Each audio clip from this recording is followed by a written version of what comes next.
Bonjour, bienvenue pour cette nouvelle capsule. Un jour une question. Aujourd'hui je vous parle alimentation cétogène et perte de poids. C'est une question qui me vient de Maryse. Maryse m'a écrit: que devons-nous penser de l'alimentation cétogène pour perdre du poids? Elle est beaucoup mise en avant. Merci d'avance Maryse.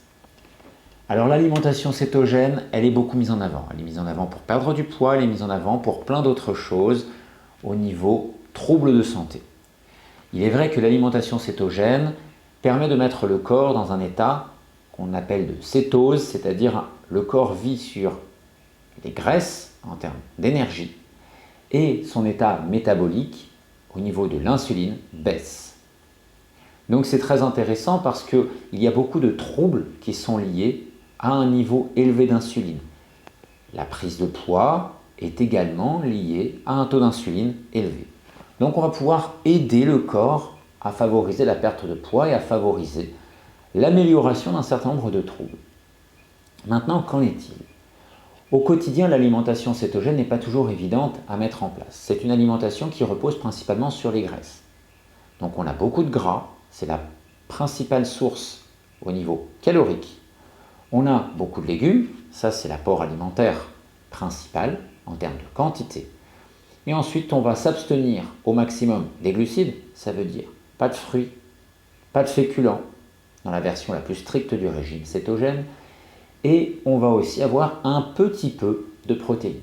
Mais je dis bien un petit peu de protéines parce que l'objectif c'est de rester dans des quantités de protéines qui correspondent à nos besoins physiologiques.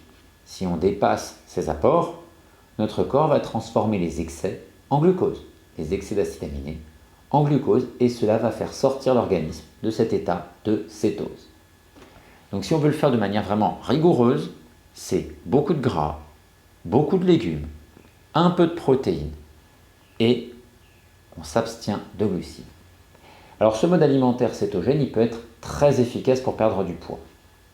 Très efficace parce que maintenir le taux d'insuline assez bas peut être justement quelque chose qui va accélérer cette mécanique de perte de poids. Donc c'est très intéressant, très efficace. Et c'est même plus intéressant de faire un régime cétogène, une alimentation cétogène pour perdre du poids, que de suivre un régime hyperprotéiné. Néanmoins, l'alimentation cétogène stricte, elle présente des risques de carence, de déficit nutritionnel, principalement avec l'absence de fruits. Il va y avoir un risque de déficit en certaines vitamines, en certains minéraux, en certains antioxydants.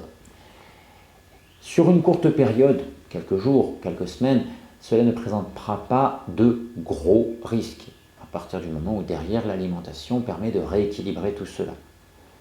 Mais par contre, sur une longue période, cela peut être beaucoup plus délicat, beaucoup plus problématique.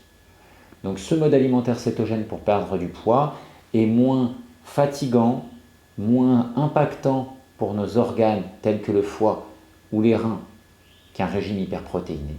Mais il est plutôt à privilégier sur de courtes périodes. En tout cas, moi, c'est ce que je recommande. Il faut savoir que les personnes qui utilisent un régime cétogène au long cours sont souvent sous supplémentation pour limiter le risque de carence. On peut toujours faire un régime cétogène un peu adouci, avec un petit peu de glucides sur un repas de la journée. Moi, je préfère mettre des fruits. Si on va sur cette version, pour cet apport en vitamines et en minéraux, il faut savoir qu'au moment où on va mettre les glucides, on va sortir de la phase de cétose et on pourra y revenir un peu plus tard dans la journée. L'inconvénient de cette manière de faire, c'est que c'est un peu moins efficace, ça ira un peu moins vite. Toujours est-il, s'il y a une chose très importante à penser, c'est l'après. Parce qu'en fait, faire un régime cétogène en permanence, ce n'est pas forcément quelque chose que je recommande. Beaucoup de personnes ont du mal à se passer de glucides totalement, physiquement ou moralement, et le faire sur une longue période, ça pourrait amener à compenser avec des excès de protéines, compenser avec des compulsions alimentaires diverses et variées qui ne sont pas toujours les bienvenues. Donc l'idée, c'est de le faire sur une période déterminée, quelques jours, quelques semaines, et de penser à l'après. Et l'après, ça va être comment va-t-on pouvoir organiser l'alimentation pour retrouver un équilibre métabolique, c'est-à-dire établir une alimentation qui va permettre de nous maintenir stables au niveau pondéral et donc d'éviter de reprendre les kilos perdus. Parce que dans toute perte de poids, la chose la plus difficile n'est pas de perdre du poids, c'est de le maintenir stable. Même si en effet il est plus difficile de perdre du poids avec l'âge, il est plus difficile de perdre du poids quand le corps est fatigué, il est plus difficile de perdre du poids quand le corps est déminéralisé, carencé et qu'il est fatigué au niveau d'organes comme le foie.